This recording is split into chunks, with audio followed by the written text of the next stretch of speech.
tema que realmente se llama conflictos en el matrimonio.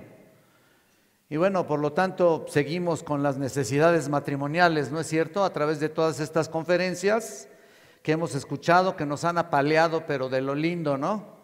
Desde el principio nos han dado, como que han puesto el dedo en la llaga, ¿no es cierto?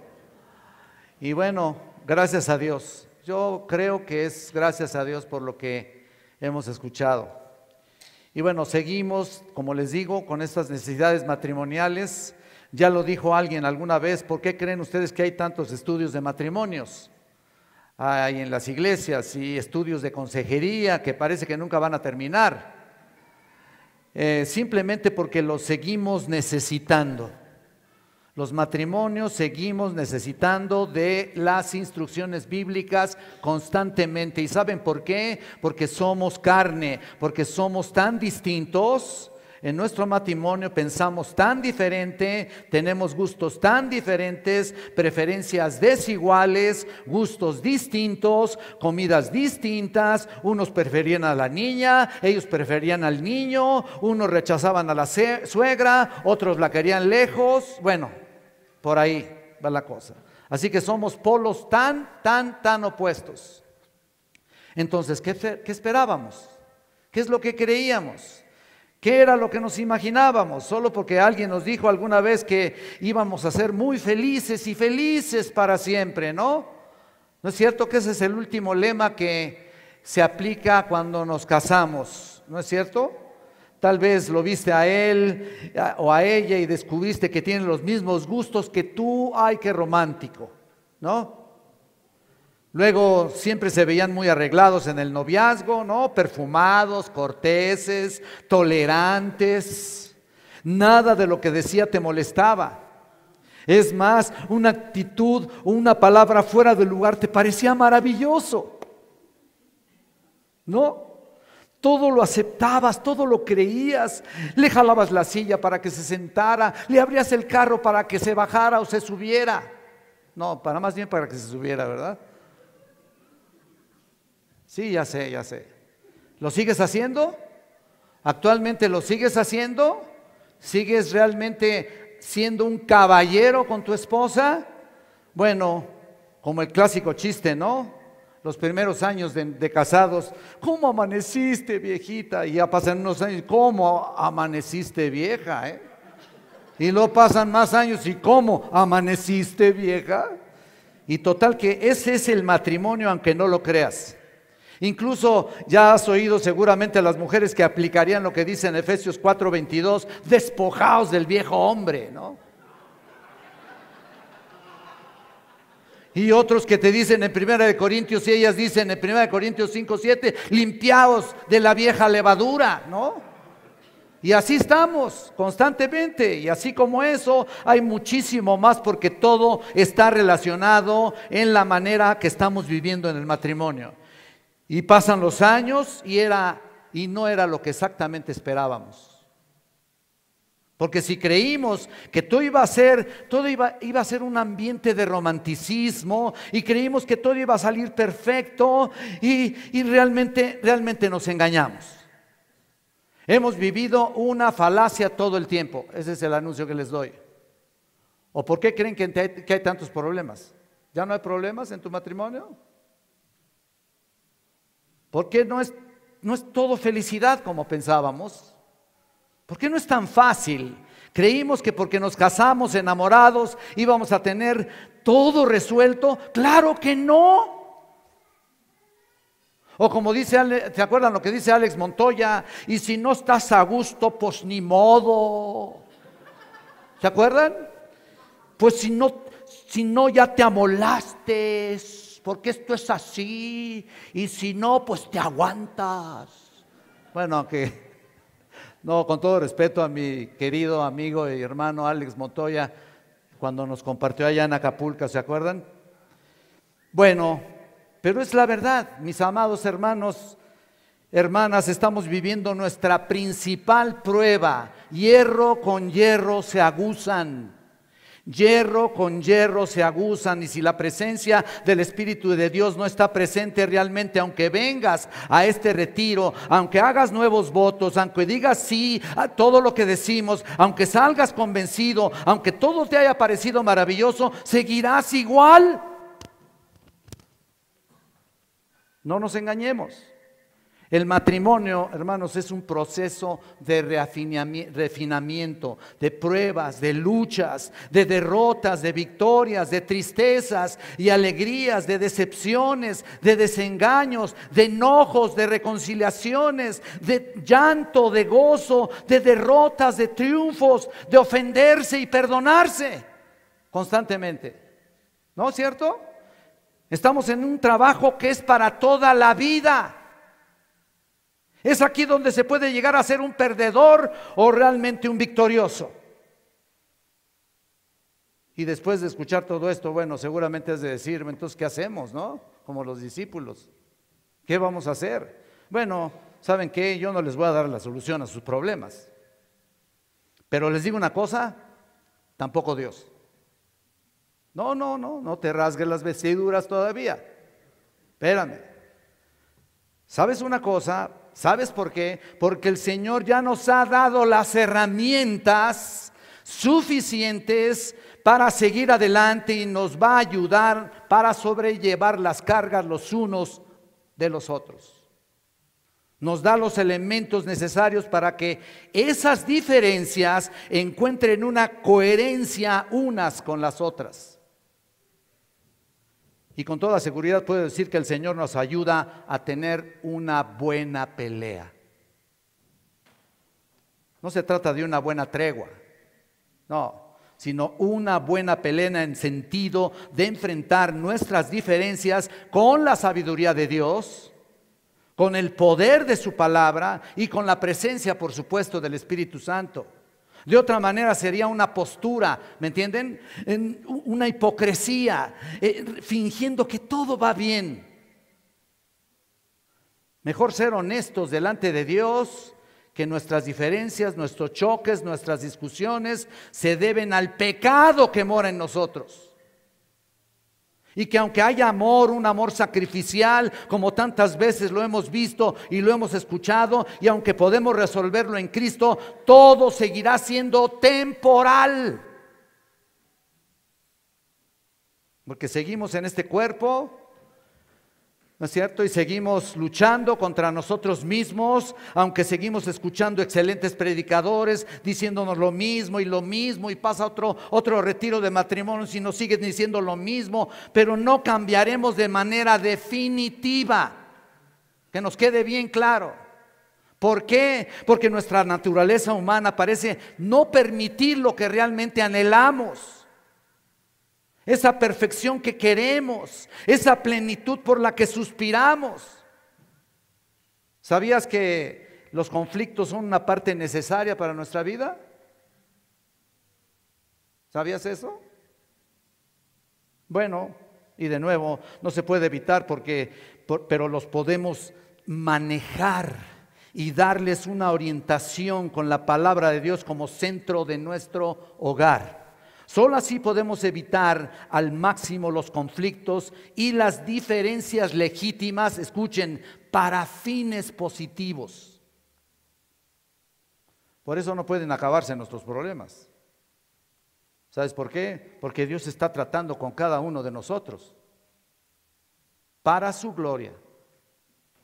Así que no vas a llegar a solucionar por completo los conflictos.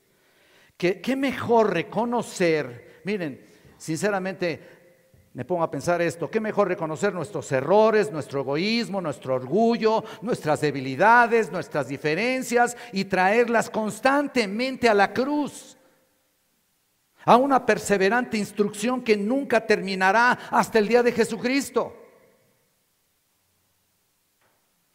Por eso prefiero decir vamos a tener una buena pelea con Cristo o en Cristo, que una hipócrita tregua que nunca acabará.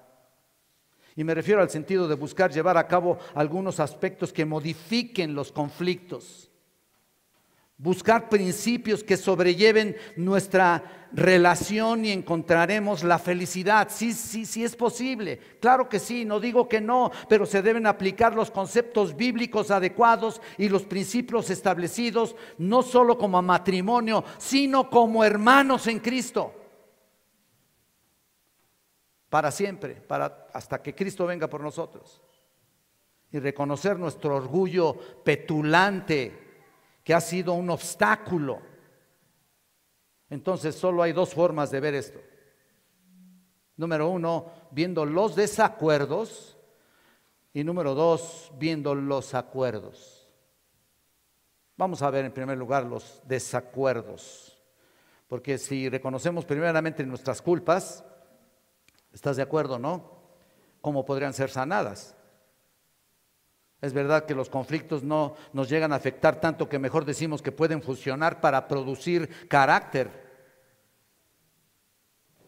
crecimiento y un verdadero sentir de personalidad o identidad cristiana, ¿no es cierto?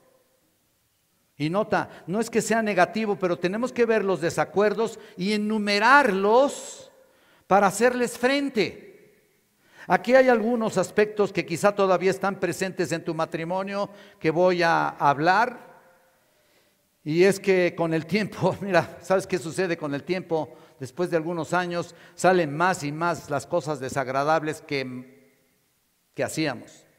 Y justo lo que menos queremos ver o hacer, eso es lo que surge en el matrimonio. Lo que justamente le molesta a tu cónyuge, eso tiene que salir. O lo que perjudica a ambos incluso. Vamos a ver 5 desacuerdos o conflictos en el hogar que son los más comunes, en los cuales podemos identificarnos con alguno de ellos o tal vez con la mayoría. Espero que no. Y sin embargo veremos también algunas características que podrían sobrellevar esos conflictos que veremos. Miren, el primero, que puede ser incluso hasta el más común, la falta de perdón. Apúntale ahí, en serio. Tenemos la tendencia de sacar, escucha esto, tenemos la tendencia de sacar todo aquello que debíamos haber olvidado. Pero desgraciadamente siempre hay alguno de los dos que no olvida tan fácilmente. Son como si tuvieran, como si sacaran su última carta, ¿no? Cuando las discusiones van en aumento, tienen la tendencia de sacar algún recuerdo que se supone que había quedado atrás. Y claro que eso no va a dar solución a ningún conflicto. Ciertamente tenemos recuerdos que nunca olvidamos porque nos afectaron. Y parece que tenemos un pequeño rincón ahí donde se encuentra alguna cosa que nos hizo nuestra esposa o nuestro esposo, y aunque dijimos haber perdonado, ahí se encuentra, porque no tenemos amnesia. Ahí está. Y claro, muchos no tienen motivos o no se atreven a sacarlos, pero hay otros que los sacan en algún momento de la discusión o de la frustración. Y ambos somos lastimados. Y aunque saben que Cristo ha perdonado nuestro pecado y Él nunca volverá a culparnos de todo lo que nos perdonó, por supuesto que no, aún así muchos no perdonan de manera definitiva. ¿Por qué? ¿Qué derecho tenemos para no perdonar? ¿Qué realmente no conocemos la Escritura? Tal vez muy poco. Ese es el gran problema, no conocer la Escritura. Mira, vayan conmigo por favor a este pasaje de Miqueas capítulo 7 y seguramente lo conoces, en el versículo 19. Dios ha puesto los pecados muy lejos. Mira, Miqueas 7, 19 es el penúltimo versículo de todo el libro. Dice, Él volverá a tener misericordia de nosotros, sepultará nuestras iniquidades y echará en lo profundo del mar todos nuestros pecados. Mira nada más, también Dios los ha alejado tan lejos como está el oriente del occidente. ¿Te acuerdas lo que dice el Salmo 103? Y vayan conmigo para que lo vean, por favor, conmigo. El Salmo 103 en el versículo 12, que dice: cuanto está lejos el oriente del occidente, hizo alejar de nosotros nuestras rebeliones. Dios no se vuelve a acordar de esos pecados. Lo reitera nuevamente. Vayan conmigo a Jeremías. Jeremías en el capítulo 31, en el versículo 12. Jeremías 31, perdón, versículo 34. Versículo 34. Noten al final del versículo: porque perdonaré la maldad de ellos y no me acordaré más de su pecado. Entonces, si Dios ya nos ha perdonado, ¿cuántas veces debo perdonar a mi cónyuge? ¿Sabes qué? Siempre. Y olvidarse siempre. Vaya conmigo a Mateo, por favor. Mateo capítulo 18, y es un pasaje clarísimo al respecto. Mateo capítulo 18, en el versículo 21. Y aquí está un ejemplo clarísimo al respecto. 18, 21, cuando dice aquí el Señor: entonces se le acercó Pedro y le dijo: Señor, ¿cuántas veces perdonaré a mi hermano que peque contra mí? ¿Hasta 7? Y Jesús le dijo: no te digo hasta 7, sino aún hasta 70 veces 7. Mira nada más, ¿lo ves? No importa lo que nos hagan, seguiremos perdonando, y debe ser nuestro estilo de vida. Esto debe ser parte de nuestra vida, ¿no? Pero si no has perdonado las ofensas pasadas, mira, te pongo esta trampa. Si no has perdonado las ofensas pasadas, ¿qué seguridad de perdón tendremos en las ofensas presentes? Si no perdonaste las ofensas antiguas, pues no perdonarás las actuales. Hay personas sumamente rencorosas que, a pesar de haber perdonado, esperan el momento para sacarlas en calidad de defensa. Alguien dijo: el acecho está latente, solamente espera el momento para atacar como un animal herido. Es cierto. Por eso Pablo hace evidente aquí ese problema que tenía en la iglesia de Colosas. Y acompáñenme a Colosenses capítulo 3, versículo 13. Colosenses 3:13, que dice así: soportándonos unos a otros y perdonándoos unos a otros, si alguno tuviere queja contra otro, de la manera que Cristo os perdonó, así también hacedlo vosotros. De la misma manera. Está el ejemplo y los pasajes anteriores que hemos visto. Esa es la manera de perdonar, ciertamente. Otro aspecto de conflicto que podría ir de la mano.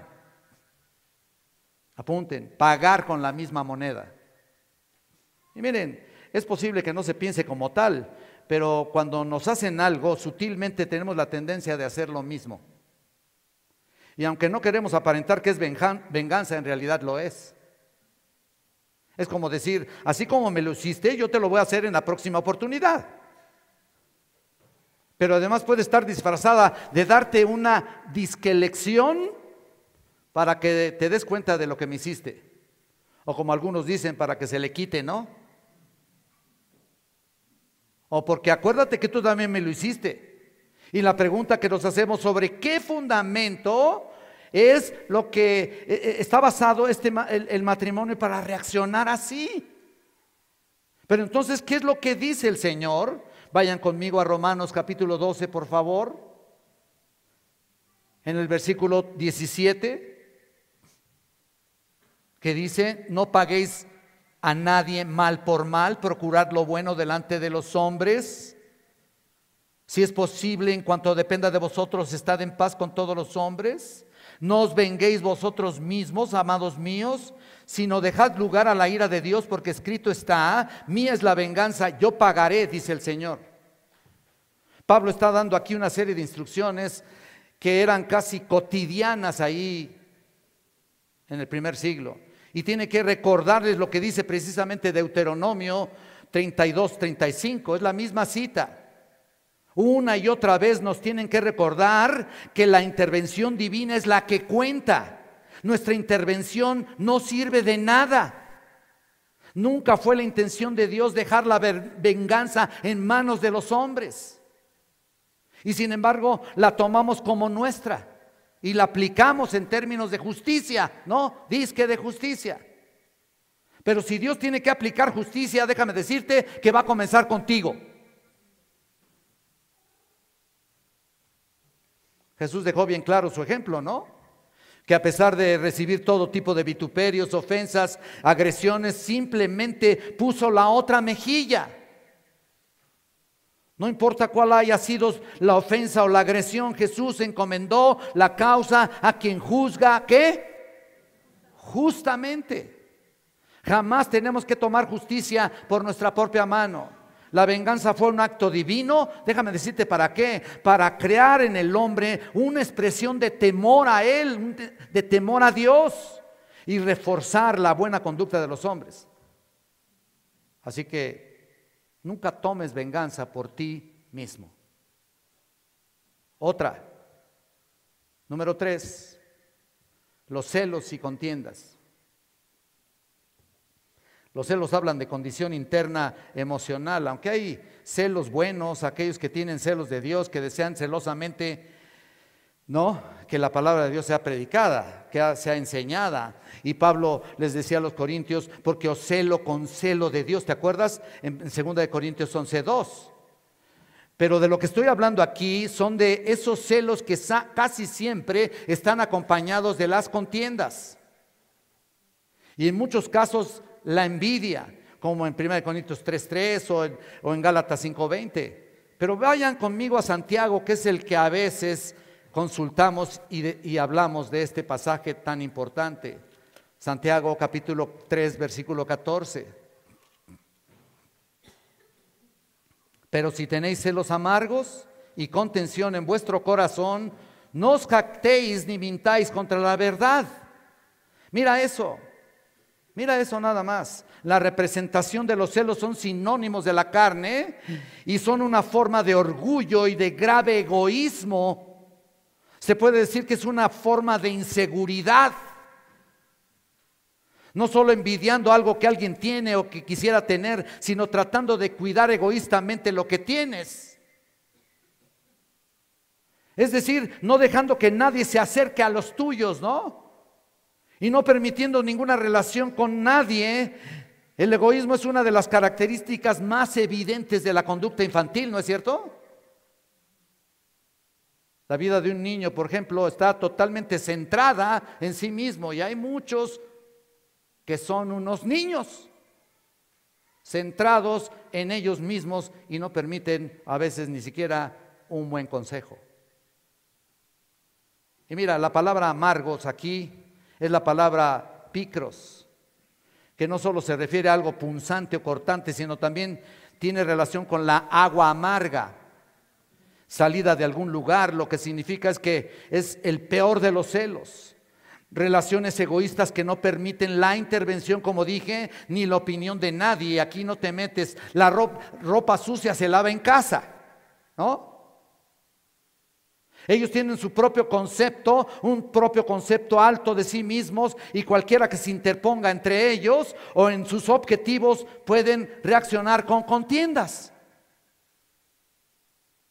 La palabra griega de contiendas es la palabra eriteia, que tiene relación con la disputa ahí, o agresividad. Aparentemente tiene relación con todo lo que está en inminencia o en influencia de poder, o en la política o lo que sea. Y otra vez se usa para satisfacción personal o la realización de proyectos a costa de lo que sea. Como lo digo, no cabe ninguna opinión de nadie, ellos han de decir. Lo único que contaba era su autorrealización y nada más. Aquí nadie se mete.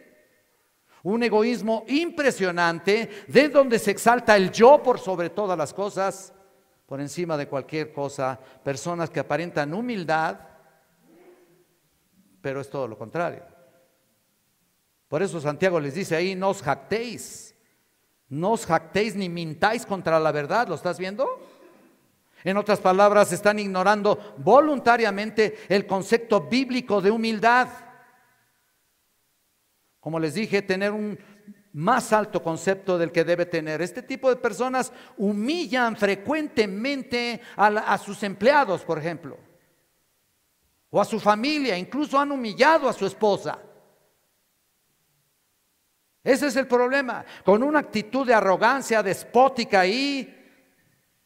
Y luego dice aquí, concluye diciendo aquí Santiago, mienten contra la verdad, porque actúan de manera contraria a lo que Jesús enseñó. ¿Qué es lo que enseñó Jesús en Mateo 11:29? Aprended de mí que soy manso y humilde de corazón y hallaréis descanso para vuestras almas.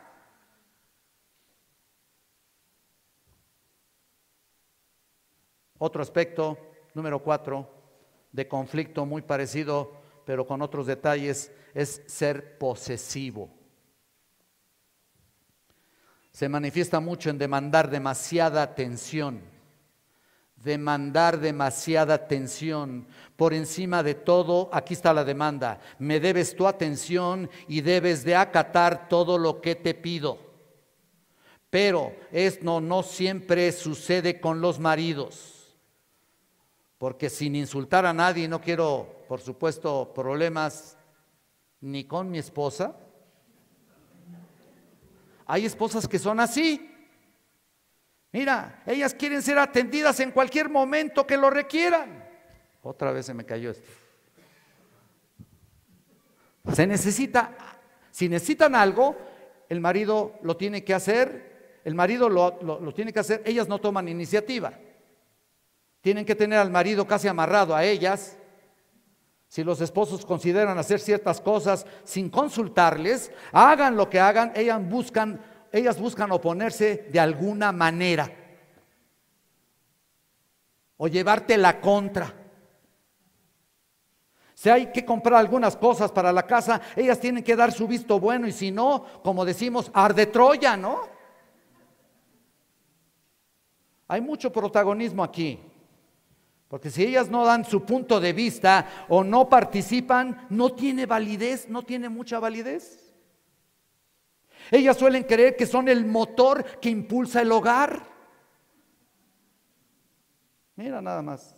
Realmente vemos aquí un declive de voluntades y de autoridad, porque aparentemente ellos saben el rol, y ellas también, de la esposa y del marido, pero a la hora de practicarlo tienen los roles invertidos, y lo hemos estado hablando también. ¿Por qué? Porque muchos maridos no tienen suficiente autoridad en sus hogares. Bueno, tal vez porque prefieren que no haya problemas. Mejor no me meto en broncas, ¿no?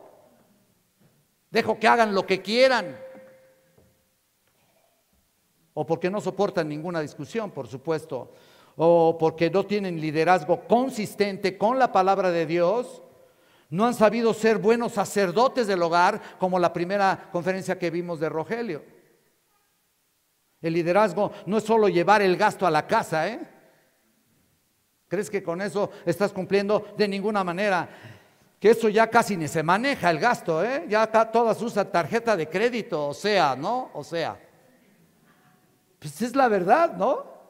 Entonces, no es solo cumplir con lo material, es buscar la autoridad de Dios para ser verdadera autoridad en tu casa. Y ellas deben darle ese apoyo a sus maridos. Y debe ser un deleite para ellas. Deben aprender a negarse a sí mismas y a saber darle lugar a su esposo que Dios le otorgó. Por eso la Escritura dice en Génesis 3:16, ¿te acuerdas? Tu deseo será para tu marido y él se enseñoreará de ti. Así que, hermanitas, es la palabra de Dios y hay que prestar atención a la Escritura. Muchos matrimonios, escuchen esto, no se han querido dar cuenta que el mal comportamiento de sus hijos y al provocarlos a ira, es porque en muchos casos en el matrimonio tienen los roles invertidos. Pregúntale a los niños de la escuela dominical, haz una prueba. Yo les invitaba a que hicieran esa prueba, que se juntaran ahí todos. A ver, niños, ¿quién manda en la casa? Y todos van a decir, mi mamá. Pruébenlo. Otro conflicto que se acentúa constantemente, que a veces es el factor de grandes desacuerdos, es nada menos y nada más que el enojo. Número 5. El enojo es algo con lo que todos luchamos en un punto de nuestra vida, y si somos honestos tenemos que recordar que estamos demasiado familiarizados con el enojo. Ahora bien, el enojo puede tener impacto en toda área de nuestra vida. Quizá puedas recordar momentos en los cuales tu enojo pecaminoso te metió en problemas. O quizá causaste daño a tu esposo o a tu esposa y dañaste tu testimonio y avergonzaste el nombre de Cristo. Puede ser, claro. Las Escrituras, en particular en el Nuevo Testamento, están repletas de advertencias contra el enojo pecaminoso. Uno de ellos es Efesios 4:26. ¿Te acuerdas lo que dice? Airaos, pero no pequéis. No se ponga el sol sobre vuestro enojo. Aquí podemos distinguir entre el enojo justo y el enojo pecaminoso, a diferencia de la manera en que el mundo aborda este tema. No solo vamos a lidiar con la emoción del enojo, mis hermanos, y de hecho ni siquiera con las acciones que el enojo produce. Debemos enfocarnos en el problema del enojo que está en nuestros corazones. Hay dos palabras griegas ahí que con frecuencia las vemos y que a veces utilizamos en la traducción al español del enojo. Una es la palabra orge y la otra es tumos. La palabra orge, que se refiere a una pasión y energía, a una pasión y energía. Cuando ves un acto de injusticia, ¿qué tipo de enojo brota en tu interior? Te enardeces, ¿no? De alguna manera, ¿no es cierto? Y la palabra tumos se refiere a una efervescencia que está prácticamente hirviendo por dentro. De hecho, el diccionario define el enojo como una emoción excesiva de pasión que es incitada por algún tipo de provocación. Dios nos ha dado emociones, por supuesto, pero no son el blanco en sí mismas.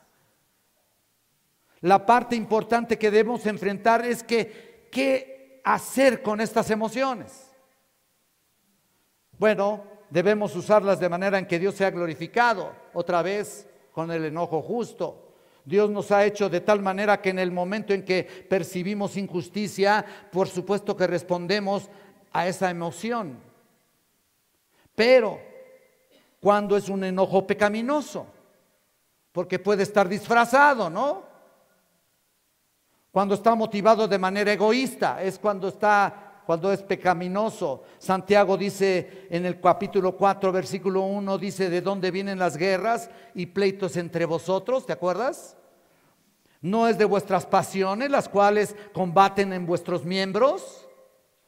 No son nuestros deseos los que nos meten en problemas, sino más bien es lo que queremos hacer. En nuestro enojo pecaminoso, lo que estamos diciendo es que yo quiero lo que quiero en mi tiempo y a mi manera. Y de ahí nadie me mueve. No importa que el sol se ponga en vuestro enojo, ¿no? Eso no debe ser. Con esto ya hemos dicho que estamos demostrando otra vez el orgullo y el egoísmo, además de una fe bastante débil. Porque si realmente creo en la soberanía de Dios, en su sabiduría infinita y en su inmenso amor, cuando me enojo por mis circunstancias, lo que hago es cuestionar su persona. Y además le doy lugar al diablo. El enojo también ha hecho que provoquemos a ir a nuestros hijos, ¿sabías? En muchos hogares los padres, lejos de ser cuidadosos en sus discusiones, explotan en cualquier momento y los hijos son los que reciben una mala impresión. Cuando los hijos opinan de sus padres, ellos pueden responder: mis papás cantan en la iglesia como los ángeles, pero en la casa se gritan como demonios. En todos estos casos, las convicciones parecen estar ausentes. Cristo nos salvó de la maldición del pecado y optamos por tener estas manifestaciones que se convierten en un estorbo para la comunión con Cristo. Lo hacemos funcionar cuando creemos que es justo, pero la realidad es otra. La sacamos cuando no tenemos ninguna defensa. Y puede que ningún conocimiento de la palabra de Dios para darles solución, o cuando menos sobrellevar las cosas como dijimos. Si el Espíritu de Dios no lo resuelve, nada lo podrá hacer. Parece que muchos no han terminado por negarse a sí mismos, pero tenemos esperanza en Cristo. Él nos ha dado los elementos espirituales, como dije al principio, para hacer frente a estos terribles conflictos que no deben de estar ahí. Bueno, ahora vamos a la parte buena. Vamos a ver los acuerdos. Número 2. Estos son acuerdos incomparables cuando Dios bendice a los matrimonios, y estoy convencido que resuelve todos esos conflictos que mencionamos, o los sobrelleva, mejor dicho: la falta de perdón, el pagar con la misma moneda, los celos y contiendas, posesivos, el enojo, etcétera. Y uno de ellos, el que sobrelleva la situación, por supuesto, de una manera espiritual, es la unidad. Los matrimonios que buscan la unidad tendrán una mejor relación. Muchas familias tienen un potencial tremendo, pero nunca logran lo que Dios desea porque sus miembros se la pasan peleando todo el tiempo,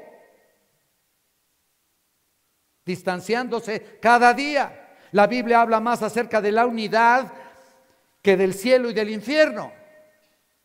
Sin embargo, nos cuesta someternos los unos a los otros para lograr unidad. Tú y yo somos responsables de verdad de velar por la unidad de nuestro matrimonio. Específicamente estamos llamados a hacer estas cosas cuando la desunión amenaza nuestra familia. Y como lo hemos estado escuchando, podemos estar juntos en una casa, pero estar realmente separados. Vayan a Efesios, por favor, capítulo 4, versículo 3. Mira lo que dice: solícitos en guardar la unidad del Espíritu en el vínculo de la paz, un cuerpo y un espíritu, como fuisteis también llamados a una misma esperanza de vuestra vocación. Un Señor, una fe, un bautismo, un Dios y Padre de todos, el cual es sobre todos y por todos y en todos. Si la misma Trinidad, vean esto, si la misma Trinidad establece firmemente la unión con la iglesia, Jesús lo termina por formar. Él es el esposo fiel y espera a la esposa que responda de la misma manera. De hecho, no es que Cristo espere que la iglesia responda, tiene que responder, debe responder. Vamos a ver cómo se debe hacer. Vean en el versículo 3: solícitos en guardar la unidad del Espíritu en el vínculo de la paz. En otras palabras, solícitos es apresurarse. Es una palabra muy importante, tener celo y diligencia para buscar esa unidad. Así que la preservación de la unidad debe tener un interés constante. Si no es así, no podemos esperar mucho resultado en nuestro matrimonio. La unidad en el Espíritu es comprender que todos los creyentes están vinculados con todos los demás creyentes verdaderos, por supuesto, incluyendo en primer lugar nuestro matrimonio y nuestra cónyuge. Y ese es el punto. Es una unión que nadie puede romper porque fue creada por Dios y efectuada por el Espíritu. Mientras el ego siga en el centro de todo, mientras nuestros sentimientos, prestigio y derechos sean el interés principal de nuestra vida, jamás habrá unidad. El vínculo que preserva la unidad es la paz. Se puede decir que es el cinturón espiral que rodea y enlaza aún a todo el pueblo de Dios. Ese es el vínculo de paz, de la paz. Este es el mismo vínculo, que aparece en la epístola de Filipenses, cuando Pablo está hablando de eso. Mira, vayan a Filipenses capítulo 2, Versículo 2. Completad mi gozo, dice, sintiendo lo mismo, teniendo el mismo amor, unánimes, sintiendo una misma cosa. Una misma cosa. Noten ustedes cómo Dios nos da instrucciones como cuerpo de Cristo, por lo cual integra también el vínculo matrimonial. Sintiendo lo mismo significa pensar del mismo modo. Esta exhortación no puede ser opcional. Es el ejemplo que la iglesia demuestra en este mundo. De hecho, ustedes saben, el mismo amor aclara que debemos amarnos unos a otros, porque de esa manera demostramos que somos el cuerpo de Cristo. Esto es impresionante delante de un mundo que intenta amarse, lo están viendo en todas las redes, intenta amarse sin ningún lazo de unión, sin nada en común. Se puede decir que es uno de los testimonios más impactantes que la iglesia debe tener. ¿Y dónde comienza? En el matrimonio. En segundo lugar, los invito a ver un pasaje que contiene muchos elementos que vamos a ver, y vayan por favor y practicar a Primera de Pedro capítulo 3, versículo 7.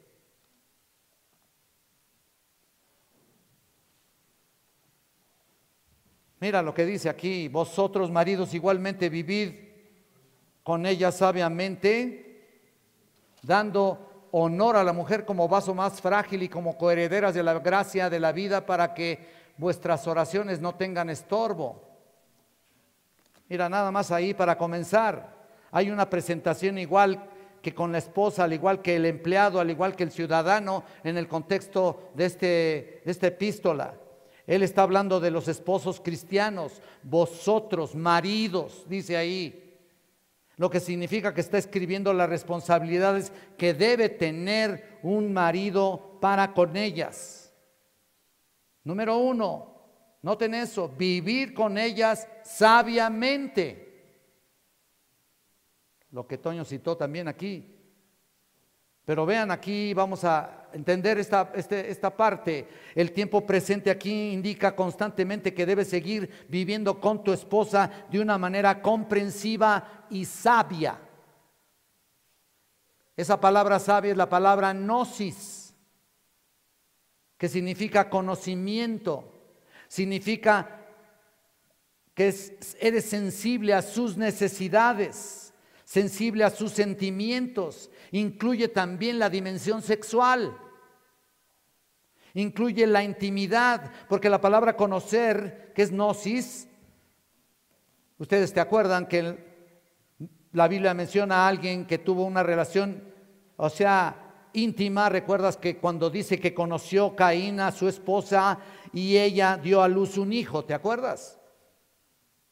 Entonces, vivir con ella sabiamente. Vivir es la palabra sunoikountes. El verbo sinokou significa estar junto a alguien en la casa, mantenerse íntimamente cerca. Y la palabra sunokontes se usa en la Septuaginta para la relación sexual, como les decía. Así que definitivamente es hablar de las atenciones sexuales. Viviendo con tu esposa de una manera profundamente íntima. No solo ser sensible a sus necesidades, por supuesto que es un factor indispensable, sino también sus necesidades físicas, que son parte de la vida. En otras palabras, el marido no debe separarse de ella, de la necesidad física, emocional, aun cuando no fuere creyente. La pareja, o mejor dicho, el cónyuge. Y luego vean la segunda parte, dice: dando honor a la mujer como vaso más frágil. El primer lugar, frágil, es como decir débil, es una comparación, hay que tenerlo en cuenta. Ella es más débil, bueno, a veces, en su gran mayoría. Y aunque no lo fuera en su carácter, escucha esto porque tengo que aclararlo, aunque no lo fuera en su carácter, ella tiene que ser tratada como Dios nos indica. Ella debe ser protegida, debe ser prevista, debe ser nutriva, debe ser apreciada, como lo explicó Rogelio. Y luego dice, como coherederas de la gracia de la vida. ¿Lo estás viendo? Gracia significa ahí simplemente un regalo. ¿Cuál es el mejor regalo que la vida tiene para ofrecer? Mira, ¿sabes qué? Por supuesto que primeramente es la salvación, pero es también el matrimonio. Es un don, la gracia común a todo el mundo, ¿no? Se les da esa oportunidad de casarse, de disfrutar la vida a través de un matrimonio. Tú y ella son coherederos, dice aquí. Entonces hay que cultivar la unidad, la amistad, respetarla como heredera de la gracia de la vida. Esa es lo mejor que la vida tiene para ofrecernos y para ofrecerles a ellas. Ese es el toque final en la vida. Esto exige comunión, cooperación, amistad, compañerismo. Así que maridos, tienen que hacer esto, porque si no, mira lo que dice el versículo 7. Al final, notan, ¿para qué? Para que vuestras oraciones, ¿qué? No tengan estorbo, ¿no? Ahí está. Si no estás tratando a tu esposa de esta manera, tus oraciones van a ser obstaculizadas. Sin embargo, si hay intimidad, protección, provisión y compañerismo, entonces tus oraciones no serían afectadas. Por supuesto que el Padre las escucha. Ahora bien, si te fijas en el versículo 8, Pedro concluye las instrucciones que nos dio con la frase ahí, finalmente, todetelos, que en realidad podría ser traducido como una conclusión de lo que estuvimos o de lo que vimos en ese versículo anterior. Finalmente, sed todos. Mira, aquí hay varias cosas que componen un todo. Nota, en primer lugar, de un mismo sentir. La palabra, ya lo hemos comentado, por supuesto, la palabra compuesta es homofrones, de donde sacamos la palabra armonía. Literalmente significa tener un mismo parecer, un mismo corazón, ya lo estuvimos mencionando. Los creyentes deben vivir juntos en armonía, tal como en la música. Los instrumentos tienen que sonar unificados, ¿no? ¿Bajo qué? Bajo una clave. Hay claves para tocar en el mismo tono, como decimos, como una guía. La clave es la guía. Y cada nota concuerda con las demás. Y eso lo armoniza todo. Aunque haya muchos desafinados, ¿no? Debemos mantener un compromiso común con la verdad de la palabra de Dios, que produce armonía en el corazón y lo transfiere hacia otro, hacia tu esposo, hacia tu esposa. En tercer lugar, mira lo que dice acá, compasivos, también dice en el versículo 8. Y esto se da en la experiencia de la plenitud de la vida cristiana. Esta palabra es una transcripción de sympathias, de donde sale la palabra simpático, que significa compartir un mismo sentimiento. Los esposos deben estar unidos en la verdad, pero también están dispuestos a simpatizar con el dolor de tu cónyuge. Incluso en el dolor de los demás, no queda solamente hasta ahí, sino más allá. Mira lo que dice Romanos, ve conmigo, acompáñame a Romanos capítulo 12, versículo 15. Gozaos con los que se gozan, llorad con los que lloran. Eso es la idea, tan solo este versículo. Pero si te vas a Primera de Corintios, allá adelantito, en el capítulo 12, versículos 26, dice: de manera que si un miembro padece, todos los miembros se duelen con él, y si un miembro recibe honra, todos los miembros con él se gozan. Nota esto. No debemos ser insensibles, indiferentes incluso hacia, por supuesto, los perdidos. Pero en sus penas, cuando están luchando con los problemas de la vida, como estábamos hablando, con los problemas de otras personas que aunque estén fuera de nuestro hogar y traten de infiltrarse o lo que sea, finalmente de todas maneras somos hijos de Dios y vamos a demostrar que tenemos a Cristo como nuestro Salvador y Señor. Si no, entonces, ¿qué tipo de compasividad tenemos hacia los demás? Y cuánto más que comienza con nuestro cónyuge. Nota, regresamos al pasaje cuando dice aquí, amándonos fraternalmente. Pedro usó ese término Filadelfos. Regresamos a nuestro pasaje. Y mira, la palabra adelfos aquí es hermanos. Pero no solo eso, sino que la primera parte de la palabra se deriva a fileo, un verbo que significa amar. Y se refiere al amor, al afecto entre hermanos, incluyendo a tu esposa, por supuesto, aparte del amor ágape, desinteresado y sacrificial que debes tenerle a ella. Este amor que estamos viendo se demuestra por medio de actitudes y afectos demostrativos. Y otra vez podemos ver aquí en Romanos 12 también lo que nos dice en el versículo 12:10. Amaos los unos a los otros con amor fraternal. Ahí está el fratelos. En cuanto a honra, prefiriéndonos los unos a los otros. Eso es amar fraternalmente. Ahora, mira, vamos al número 5. Misericordiosos. Que es la palabra eusplaggenos. Me va a corregir allá José Carlos. Se traduce aquí de buen corazón. La raíz de la palabra señala órganos internos. Ahí es lo que señala, es lo que y a veces se traduce entrañas o intestinos. Sabemos que los efectos y las emociones, los afectos, perdón, y las emociones se asientan generalmente en el estómago, ¿no es cierto? Por lo tanto, esta palabra significa una especie de sensibilidad.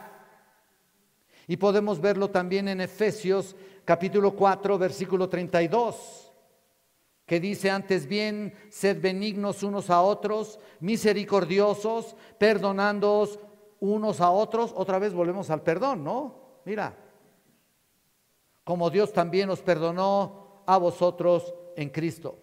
Entonces, al igual que ser compasivo, la expresión señala que somos afectados por el dolor de nuestra esposa o nuestro esposo, lo que nuestro cónyuge siente, lo sentimos profundamente. No sé ustedes, pero cuando mi esposa está enferma, yo de veras parece que estoy yo sufriéndolo. No sé tú, ¿verdad? Como dice aquel. Espero que sí, ¿no? Es el tiempo de compasión que debemos tener para con nuestro cónyuge, una compasión misericordiosa que Dios ha demostrado a través del tiempo y que lo demostró en la cruz del Calvario para llevarnos a la salvación. Y entonces, en último lugar de la lista, noten ustedes aquí, Pedro nos da aquí, para entender la vida matrimonial, es amigables. Es la palabra tepeinofrones, es ser humilde en tu mente. En realidad es una sola palabra de bondad, el ser humilde de espíritu. La humildad debe ser la esencia, la virtud que abarca toda la vida cristiana. Y Pablo la usó otra vez, y perdonen que vayamos de un lado para otro, pero vean en el capítulo 2, versículo 3 y 4. Nada hagáis por contienda o vanagloria, antes bien con humildad, estimando cada uno a los demás como superiores a él mismo, no mirando cada uno por lo suyo propio, sino cada cual también por lo de los otros.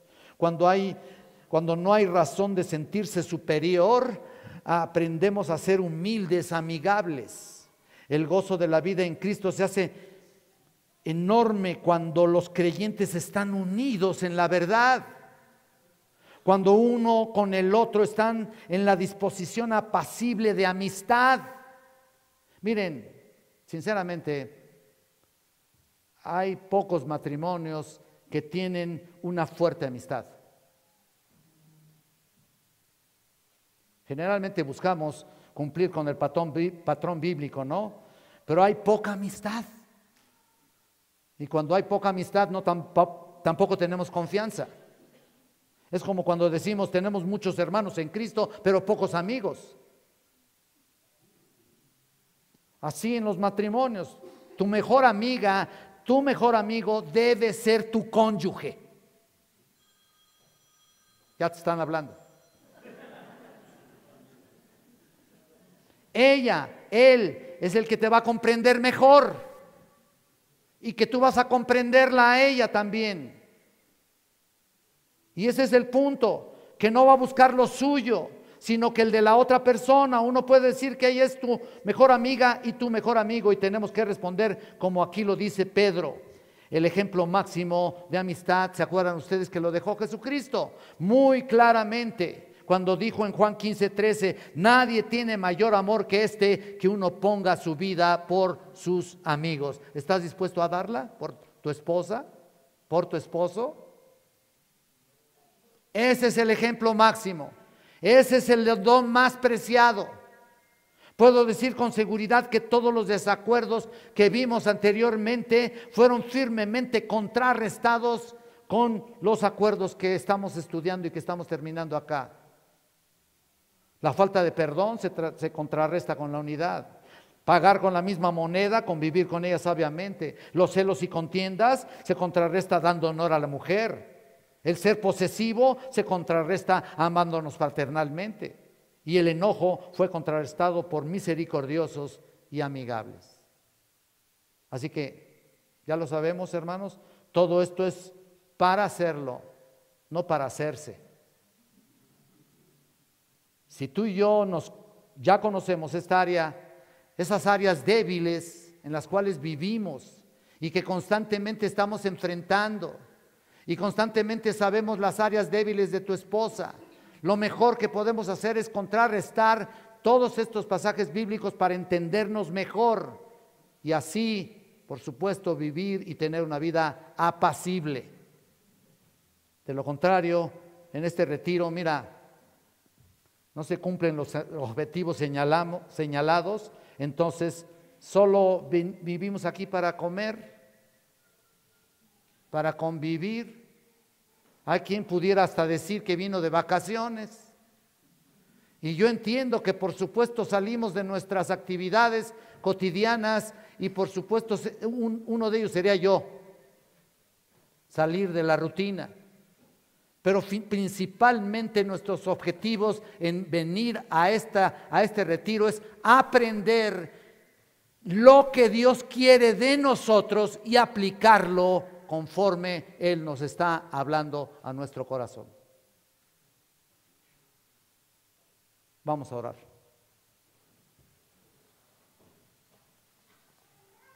Eterno Padre, te alabamos y te bendecimos, Señor. Te pedimos, Santo Dios, que tomemos en cuenta todos estos principios, todos los peligros que, por supuesto, hay, que hemos visto, que nos identificamos sin duda con algunos de ellos. Y sin duda, Señor, también nos has dado la solución en estos pasajes que hemos visto. Ayúdanos, Señor. Queremos salir el día de mañana, por supuesto, después de la última conferencia, salir de aquí gozosos, llenos de ti, Señor, llevando en nuestra mente y en nuestro corazón la consigna de obedecerte en todo lo que hemos escuchado. Gracias, eterno Dios. Ponemos en tus manos todo esto en el bendito nombre de Jesucristo, nuestro Salvador. Amén. Gracias, hermano.